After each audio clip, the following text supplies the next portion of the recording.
we need to install a fire department connection for a sprinkler risers standpipe system to supplement the water from fire department connection fire department team, right? So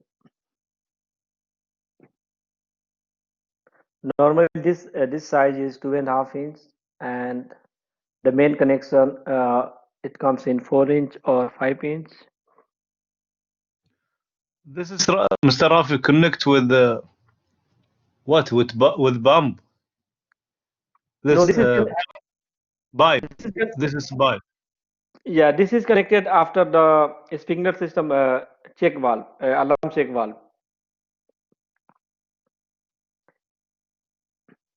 I will The name fire department connection mean you can the firefighters connect with this yeah,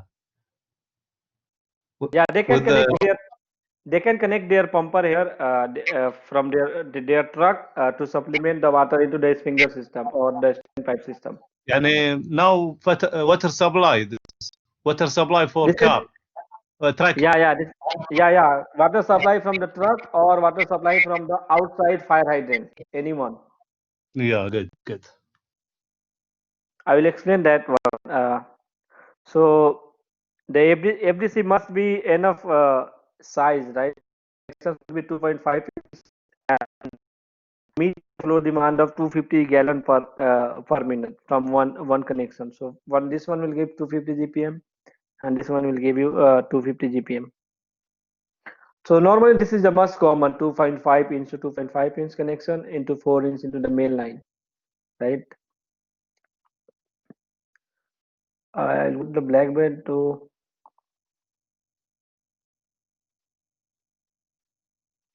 suppose this is your sprinkler system riser, right? And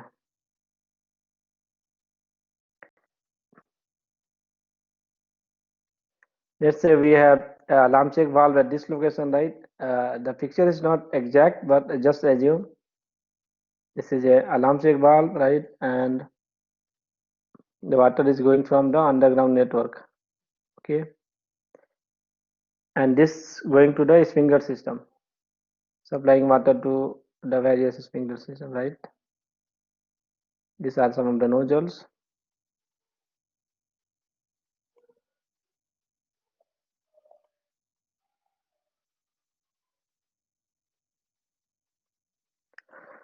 So water we are getting water from the pump side, from the fire pump to our sprinkler system, and as for NFPA we need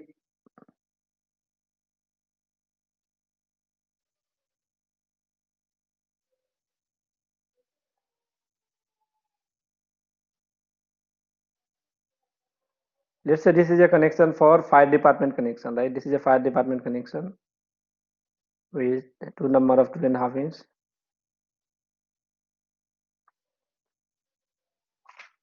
This is our fire department connection, right? 2.5 inch connection, and we need a check valve here. The check valve should be only supplying water to this direction.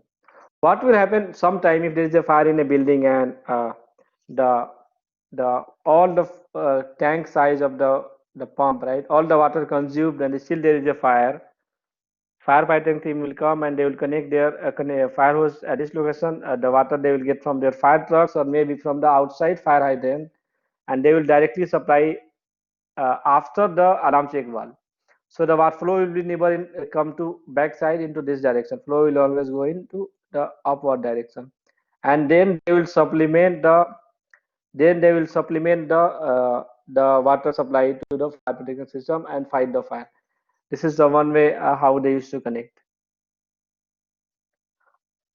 And similar techniques apply for the standpipe system also. Standpipe system also they will connect their fire department connection to supply the water into the system. Now we have two check valve. One check valve. This is our first check valve. This is our first check valve, and this is the alarm check valve. It is also coming with. It is also a type of check valve. So water will only go from this side to that side, or from this side to this side, but it will never go back to the underground fire water connection. This is why we need a check valve at these locations.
No, we can connect from the fire hydrant if it is located nearby that, and underground fire hydrant that is connected to pressurized system, or let's say the public water supply. If there is a public water supply and there is enough flow and pressure at that location, the fire department team will just come and connect to the system. Yeah, they will connect. They will connect their trucks to that, and from their pumps they will lift the water. There is another different types of the arrangement coming. We cannot connect directly and get the pressure. So we need to boost that pressure, and for boosting they will take water from that side, and from their pumps they will supply to the sprinkler system. What does?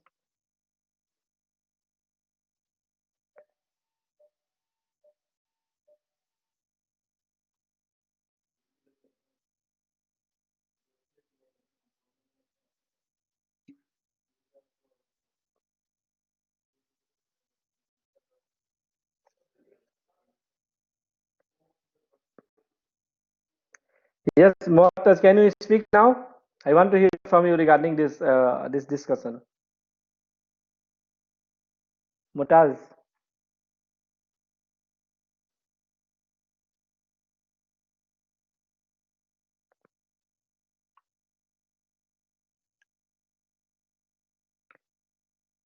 Yes, Motaz.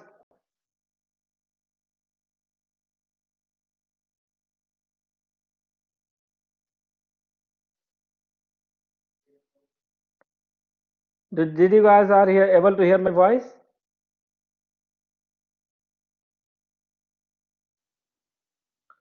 Yes, Mr. Rabi, your voice is clear. Yeah, there was something from Motaz. I think you can speak now on this issue. Why you cannot connect with the hydrant?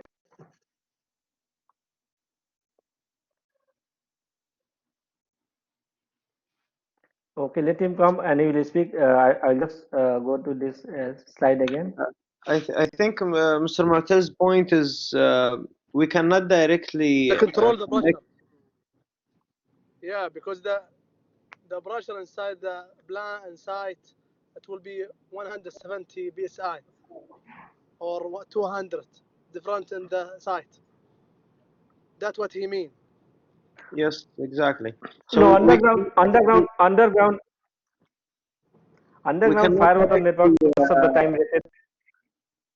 Yes, go ahead. Underground fire water network most of the time connected with 150 psi 150 psi pressure rating. So those underground fire water networks are designed for 150 psi.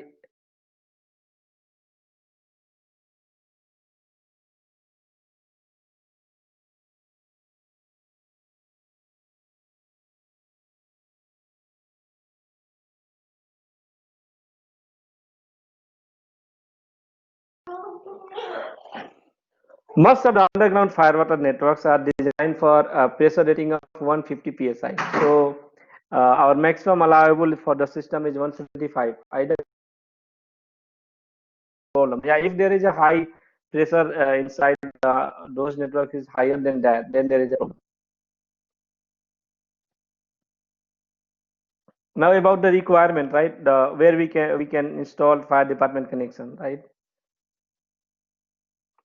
So in some area we don't need fire department connection, right? If the building is a single story building and the area is let's say less than 186 square meter, so we don't need fire department connection in that building.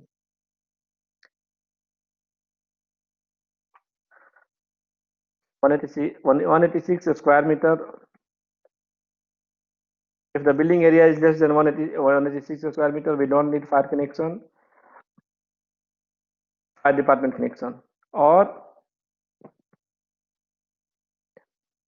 the building is remote location where there is no access to the fire department team.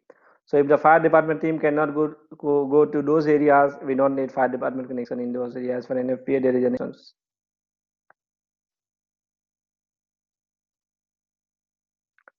And the last point we have that, let's say there is a deluge system, right? And deluge system, all the sprinklers open at the same time. So if the required deluge system flow quantity is much, the pumping capacity of the fire department trucks. So now the fire department trucks cannot supply that much quantity of water, we can exclude in this area. So we have three options. If the building area is less than 186 square meter or a single story building, one floor only. The second option we have no access to fire department.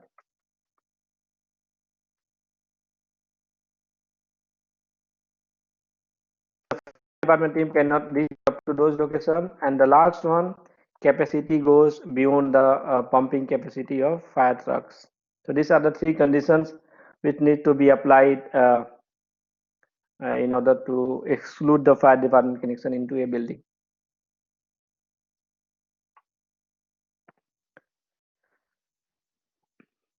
Now we come to the topics: positioning, location, and spacing of sprinkler system. Again, overview. The design part we discuss in the fire protection design course after this course. So we have to install the sprinkler system throughout the building, and maximum protection area per sprinklers. Normally NFPA says that so they have given some values that a sprinkler system cannot be installed for more than this area. So maximum distance between the two sprinklers is 4.6 meter for the light hazard or ordinary hazard occupancy, standard and upright sprinklers. And they have given the maximum area limitation also. So those we will discuss in mostly we will discuss in fire protection design.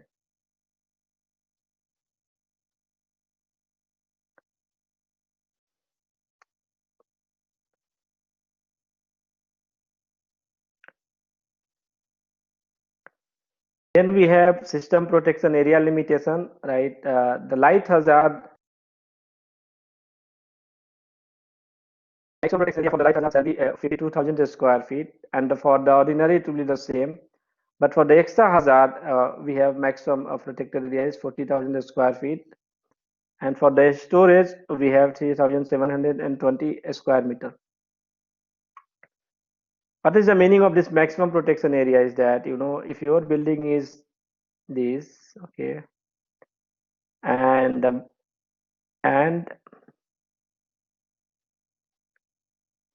the area of the building is greater than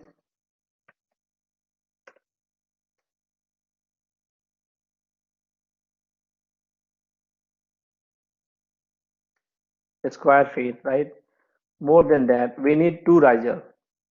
We need two different weight pipe system, one for half areas and one for the other portion of those building. It's a big building, so one sprinkler, one riser will complete this area and the other riser will complete.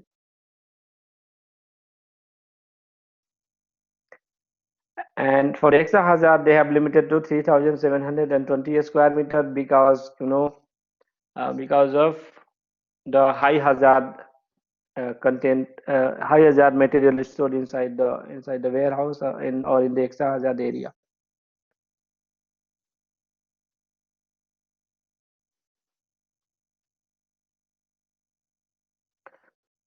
So let's say if your building is, if you're multiplying those all, it will go 6400, right? So 6400 need at least two riser to protect the building, and all risers should be calculated separately and considered in our hydraulic design area.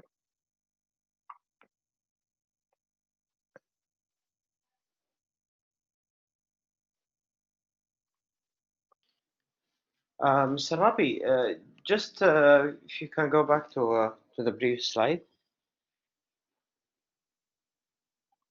Yeah, here, for example, for the light Okay. hazard, ordinary hazard. Now this protected area is the overall space, right? So, for example, if we have a four-story buildings, then we will add Yeah. all the levels floor area, and then it should be less than whatever number here, right? Yeah, exactly. If one riser is supplying to 5 stories, we have to again calculate the. So if those areas exclude the area, then we need two risers. Maybe one riser for the 2 floor and the other riser for the another 2 floor. Okay, We have to clear, divide that. clear.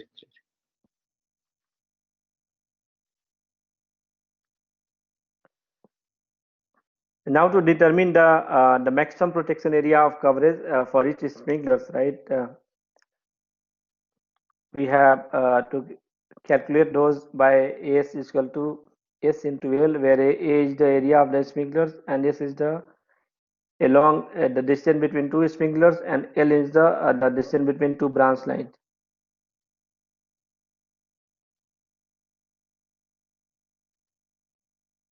Right? The area of coverage of a sprinkler in the remote area shall be calculated as AS is equal to S area of coverage for each sprinkler.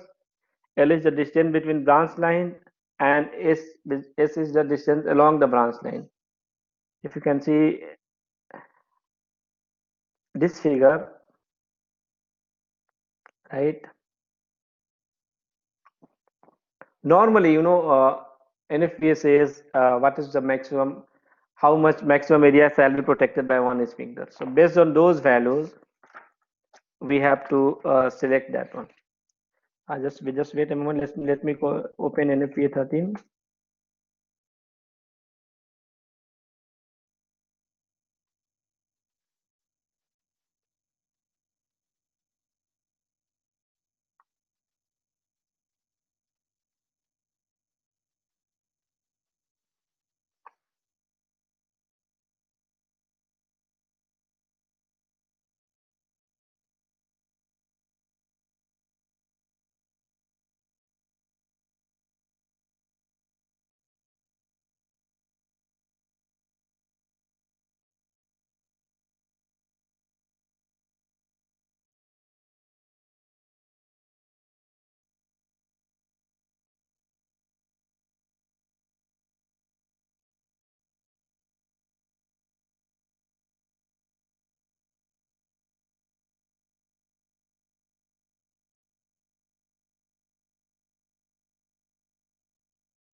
Okay. I was not able to find the exact ways in the NFPA. We'll discuss that one in the fire protection design. NFPA says that the one area shall be protect the maximum coverage area from the one sprinkler. They have given some value, shall not be more than that. So we have to be within that one. Mr. Rabi, I think So the table is 10.2.4 in the NFPA 13. 10.2.4, right? Yes, Okay, let me check. 10.2.4.2.1. 10.2. Let me write it.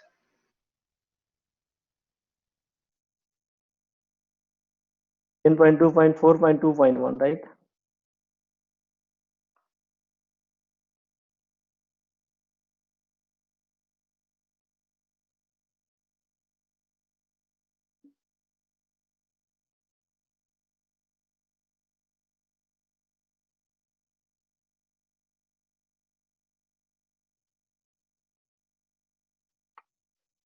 10.2.4.2. What is the value? Did you remember that one? Do you have in mind? Yeah, I came to the table. Don't worry. I came to the table. I got it. I got it. The maximum the protection area for ordinary hazard So is it is in 12 square meter. no. It is in yeah, maybe it is in chapter 8, which is for installation requirement, right? So if you are going to table 8.6.2.2.1, which is protection area and maximum spacing for upright and pendant sprinklers for the light hazard, right?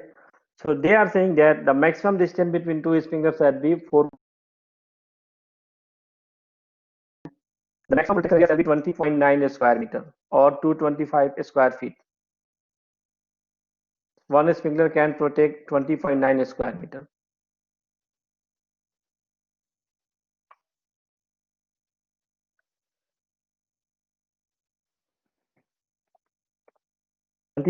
Square meter for the light hazard, right? So suppose we have, let's say we have this sprinkler, right? This sprinkler, how much area it will cover? So the distance between these two sprinkler is 4 meters. So we just have to multiply, right? We have to multiply that one. 3.1 meter multiplied by 4 meter. We'll get the value of 12.4 square meter. Idea is that, if this sprinkler distance between this sprinkler is 4 meter, right? And there is one more sprinkler here. So this sprinkler will cover 2 meter this side and 2 meter this side, right? And exactly in the other direction too. So based on the radius of the sprinkler, normally sprinklers cover the circular area, right? So if your sprinkler at this location, this sprinkler will cover all the area in this radius. So the coverage area, Mr. Rabi, is like a circle or like rectangular?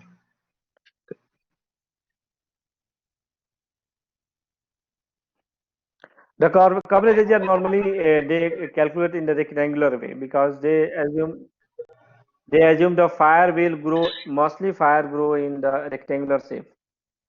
We have to multiply the rectangular shape only. Like say, if you want to calculate the coverage area for this sprinkler, right? So we have to multiply the distance between two sprinklers is the 4 meter, distance along the line and distance between two lines. So this is 4 meter and this is 3.1 meter. We have to multiply this one. So this sprinkler will cover all those areas.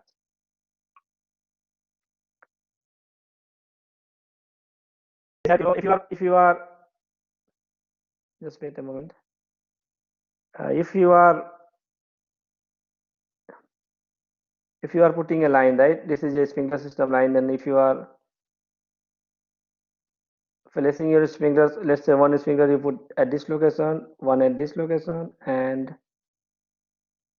one at this location. So if you are not going more than 4.6 meter, right? Which is 4.6 meter distance between two sprinkler in light hazard occupancies. So if you are placing your sprinkler below 4.6 meter, so you are covering the maximum area protection as per NFPA. There is no problem in that. You got the point?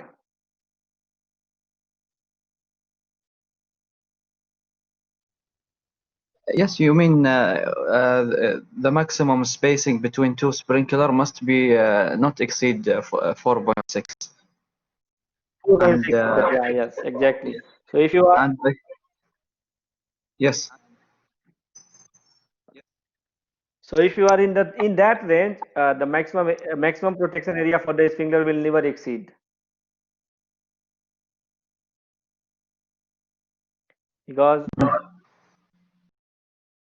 your sprinkler this location, one is if you place your sprinkler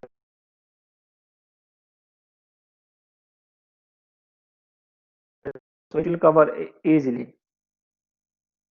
because this sprinkler also will come this areas, right? Half of the distance will be covered by this one, and half will be covered by this sprinkler. So these two will be joined together. But if you are at the corner, right? In this case, from the wall to the sprinkler, the distance of the listing become half. So if your sprinkler system is listed for 4.6 meter, the maximum distance from the wall shall not be more than 2 meter.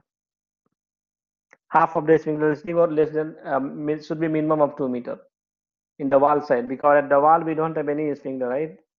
So if you are putting your sprinkler far away from wall and if it is exceeded 3 meters, maybe in case of the fire, water will not reach into the wall area. You got the point?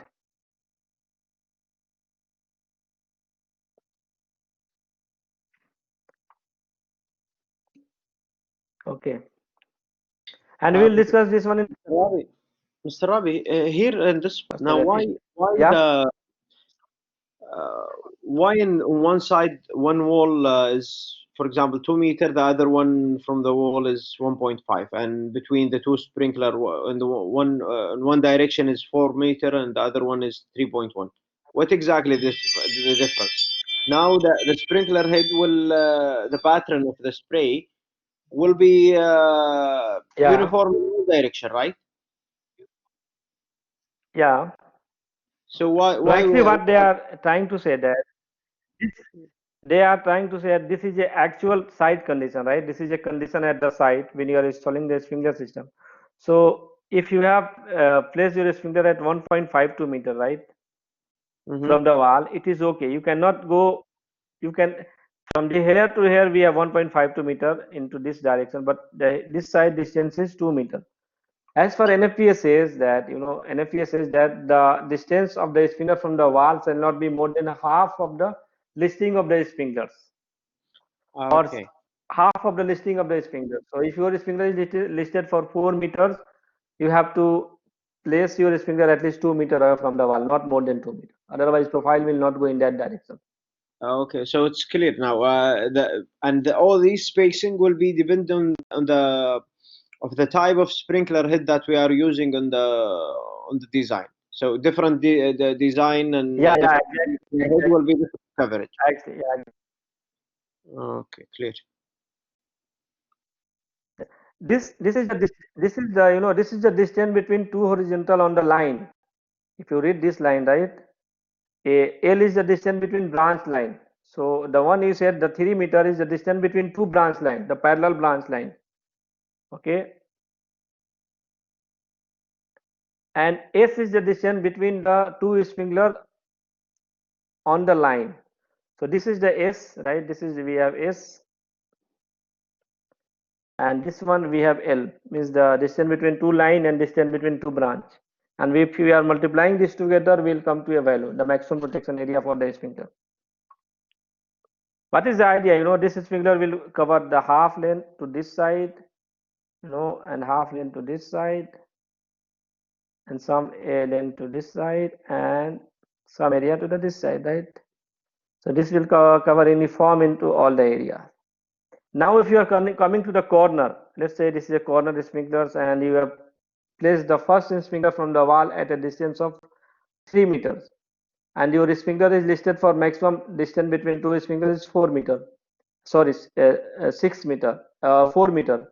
So this area will be not touched by the water in case of the fire. You got the point?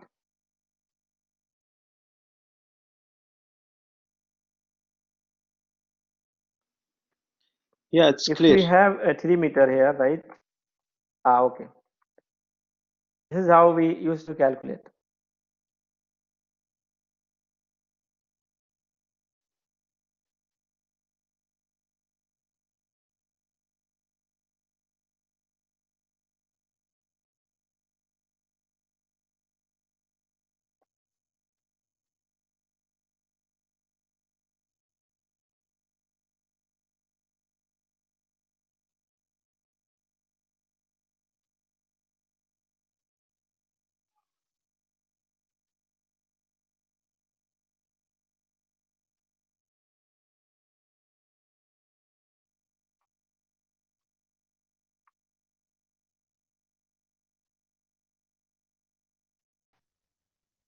Hello? Sarabi. Yeah, just Hello. yeah, just wait a moment. Yes, tell me. Yeah, I can hear you. The minimum Actually, I'm spacing sending. between sprinkler must be 1.2 or Yeah, it's I think 1.8 maximum minimum distance between two sprinkler 1.2 or 1.8. We'll discuss this one in fire protection design. What is the minimum and what is the maximum? okay. The idea the idea is that if you are putting your sprinkler at the list less than the requirement of the NFPA, let's say you put your sprinkler at 1 meter distance, right? All the sprinklers. Okay. So what will happen in those conditions? If you space your sprinkler at 1 meter distance, right, so closely, no one will put in 1 meter. I think it's this value is at least I think 2 meter, 2 point something. I forget the values. It is something like 1.8 or 2 point something. So if you space the sprinkler below those range, and if there is a fire at this area, right?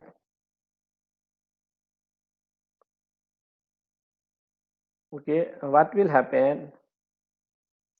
This is sprinkler. Let's say this is sprinkler activated, right, below the fire, but these are so closely packed, right? These sprinklers are so closely packed that the heat going away from the fire not able to break this sprinkler. Why? Because the sprinkler break at the very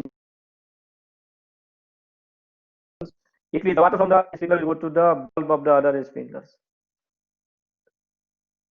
So those sprinkler will be getting a cooling effect from the water. So it will not break easily. And those the sprinkler which is at the far distance from this sprinkler, let's say this one, right? It will break because of the heat. So the heat will go into those areas. They will break the sprinkler not in the fire area, but those sprinklers in the fire area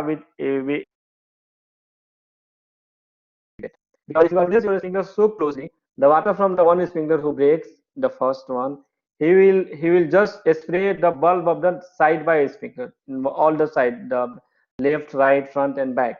So those sprinkler will not activate because the water continuously cooling the temperature of the bulb. But some sprinkler which is at far distance from those area will break. So our fire is this in this area, and the sprinkler open in this area. It will not control the fire. Indeed, the fire will start continue to grow.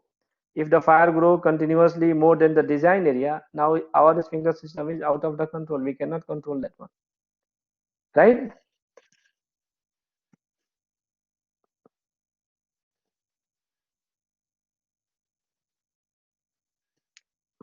Yes. Who raised this question?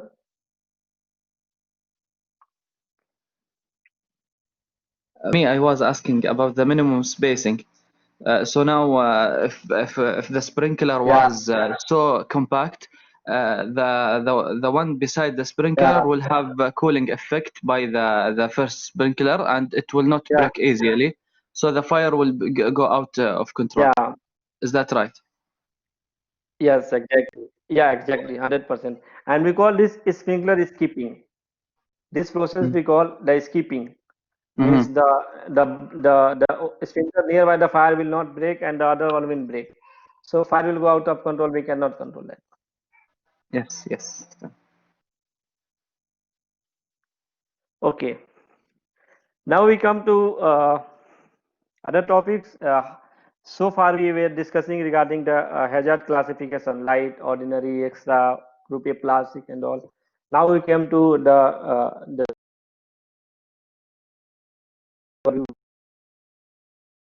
go for next. Maybe it will take 40 half an hour or 45 minutes for this complete session to complete the classification of occupancies. So now if you can see this image. We have a warehouse, a production facilities, and one office, right? So the warehouse required more water. If you can see, it is in the red and the big areas compared to the production area or the office area, right? So NFPA classifies the 5 different types of the occupancy. like ordinary 1 and 2, extra hazard 1 and 2. Keep in mind, this is totally different than the hazard classification we are getting in NFPA 101, right? Occupancy classifications. Those classification is for the building occupancies, like residential building or office building or hospitals, multiplex, assemblies, healthcare or nursing home. Those are totally different than this one. This is only for selecting the water requirement for the fire.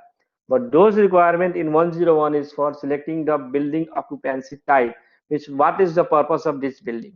You got the point? So we have only focusing on NFPA 13 requirement for the occupancy classification.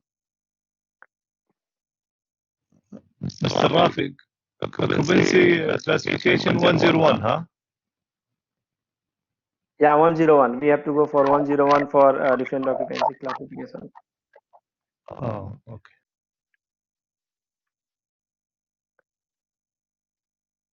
So we'll section classification of occupancy, commodity classification, determining commodity classification, group A plastic, B plastic, C plastic, and how to calculate all those areas. So hazard occupancy is determined by, how you determine, how we'll understand that this building should be under light hazard or this building should be under extra hazard. This sprinkler should be designed under extra hazard or light hazard or any kind of the storage protection, right?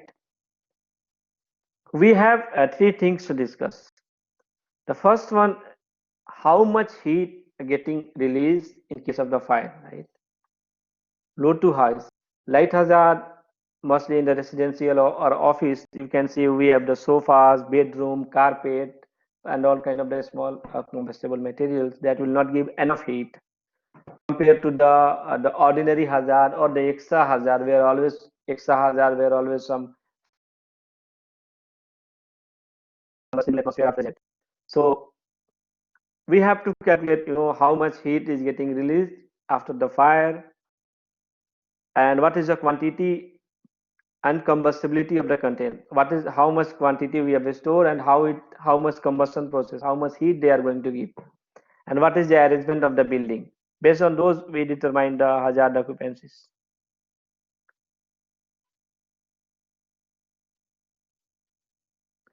The one we can see at the screen is light hazard occupancies, right? There's the left in the left there is one hotel room, or it look like a residential complex. In the right we can see some office arrangement. So this comes under light hazard occupancies, the most lowest water demand in these areas. So in this light hazard occupancies, quantity and combustibility is very low, means the combustible product is low and quantity of the combustible product is low. Normally we can find this arrangement in office, residential complex, and some of the Mr. Rafiq, occupancies. this is Yeah.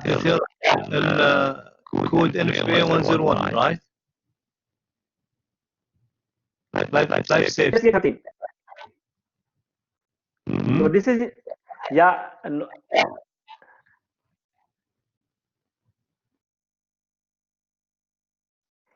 I will explain you. I'll explain you. For NFPA 101 will say that, right? What is the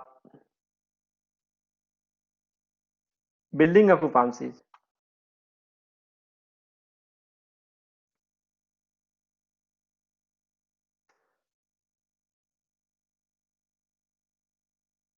NFPA 101 will tell you that this building is used for, let's say, a healthcare purpose, or this building is used for a residential complex. Now, what NFPA 101 exactly tell us? Life safety purpose. Not only the sprinkler system, they will talk about which kind of the fire protection system required, whether the sprinkler system required, standpipe system, fire alarm system required. Passive fire protection system means there is two fire protection system, active and the passive. Passive means the compartmentation, fire rating, fire barrier, the how all the life safety equipment will work. If there is a fire, a smoke should be in the one area, or smoke should be go out of the building by the smoke management system. The enclosure, the staircase will be always closed, that in the means of egress area there will be no heat or smoke from the outside fire area will go. So those will give all the life safety requirement. Life safety requirement like the protection, or let's say in healthcare occupancies, if there is a fire, how to remove the critical equipment, the one who is having going some critical treatment like cancer and those kind of the operation. We cannot take those persons suddenly if there is a fire. There might be some other other self defense, other defend in process, defend in place process. So those give you the complete requirement for the life safety: smoke, heat, complete evacuation process from the building. But here in NFPA 30 will only give capacity of the hazard classification, not the building purpose of the use. Got the point? So this information I can get it in NFPA 30. Oh, this information you cannot get in NFPA 13. You have to go for that in NFPA 101.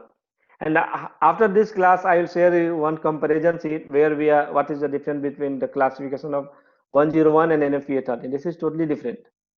I'll share you one sheet from where you can see the requirement. Sorry, Mr. Rabi. So the first step is to go to the 101 to decide which kind of occupancy, then back to MB13 if a sprinkler system needed to apply. Exactly. Yeah, suppose, yeah, exactly. If your building is for healthcare occupancies, right? NFPA 10 will say completely. In the healthcare occupancies, where we need light hazard, which area might be the extra hazard, or which area might be the ordinary hazard. All those NFPA 101 is a code, a law, which says that this building requires this kind of the system, including the occupancy classification.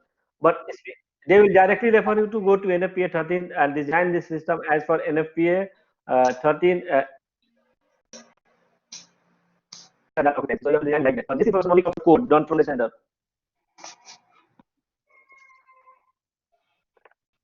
This is the idea. Very clear. Very clear. Okay. Okay, but I will say I will share you some other Excel sheet, some other slide you can see for the reference studies or the Blackboard or the group to make things clear or easy. Fine.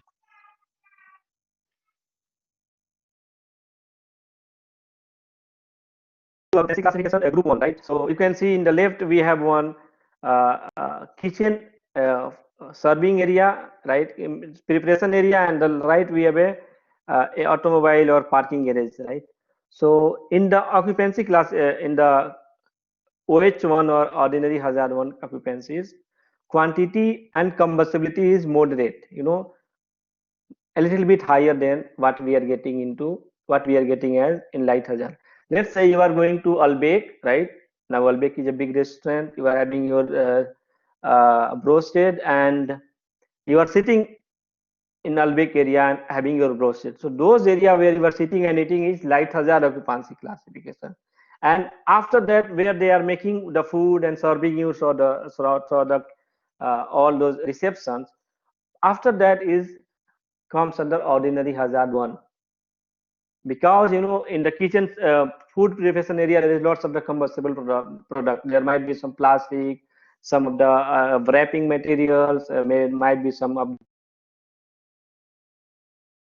the gases. All things are there. So in those areas, the sitting area should be considered as light hazard, and the serving area where they are making food and all should be considered as ordinary hazard 1 for the sprinkler system. Now this is the different case that for the fry pan area where there is oil, they need the kitchen hood suppression system. Yeah, exactly. They will need kitchen hood suppression system only for this area, right? This area, sorry, just wait a moment. This area will need kitchen hood suppression system where they are making food and all. Just below the kitchen hood. But the ceiling needs ordinary hazard classification sprinkler system. The serving area where you are having your food should be light hazard occupancies. So if you are designing your sprinkler system in those areas, you have to design the area based on the ordinary. You have to select your pump and the pipe and size all based on the ordinary hazard occupancies, not on the light hazard occupancies, right? This is the idea.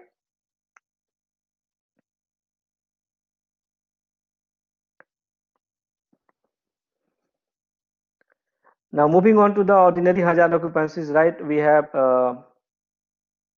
this is a look like one of the library area, but the library area comes under light hazard occupancies also, and library area comes under ordinary hazard to occupancies also, because but here we can see the product is more, the book is more, and the height, storage height of the book is more compared to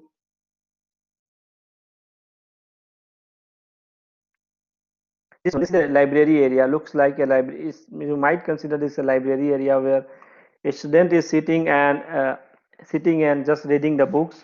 The quantity of the book is low, and so the combustion from the book area will be the low.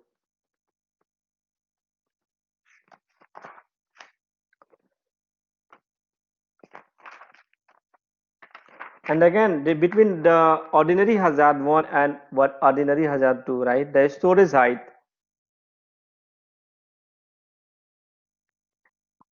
In ordinary hazard, stockpiles or the storage height shall not be more than 2.4 meter or 8 feet. And in ordinary hazard 2, there is ordinary hazard 1 and 2. In ordinary hazard 2, it shall not be more than 3.7 meter or 12 feet. So there is difference between, there is a difference of 8 feet and 12 feet. In ordinary hazard 1, the storage height shall not be more than 8 feet, and in ordinary hazard 2, the height shall not be 12 feet.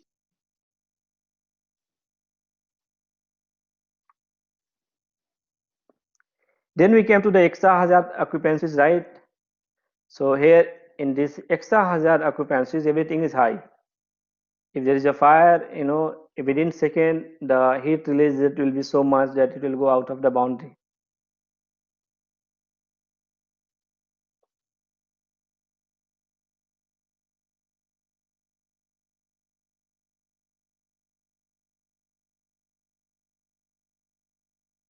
Different with the group extra hazard occupancies quantity is high. In the light, in light hazard, the quantity and combustible material in the low. In the ordinary hazard, the quantity and combustibility is moderate, right? In the middle one. In the extra hazard, the quantity and combustibility is high. Let's say you have put some storage materials that is high, and you have stored those in more quantity, right? The higher combustible material in higher quantity. So it comes under the extra hazard group, like aircraft hangars, die casting, printing area, textile pinking. In this area, right? In this area, we have a limited or no, there might be no or limited quantity of the flammable vapors. A little quantity of the flammable atmosphere is there in the extra hazard occupancies. 1.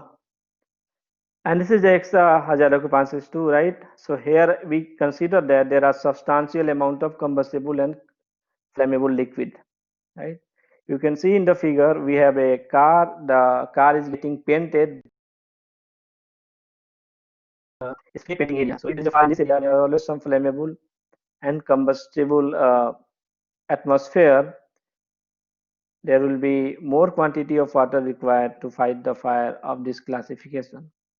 So this comes under the extra hazard occupancies group 2. So this is a light hazard occupancies, extra hazard occupancies group 1 and 2. Sorry, ordinary hazard occupancy group 1 and 2.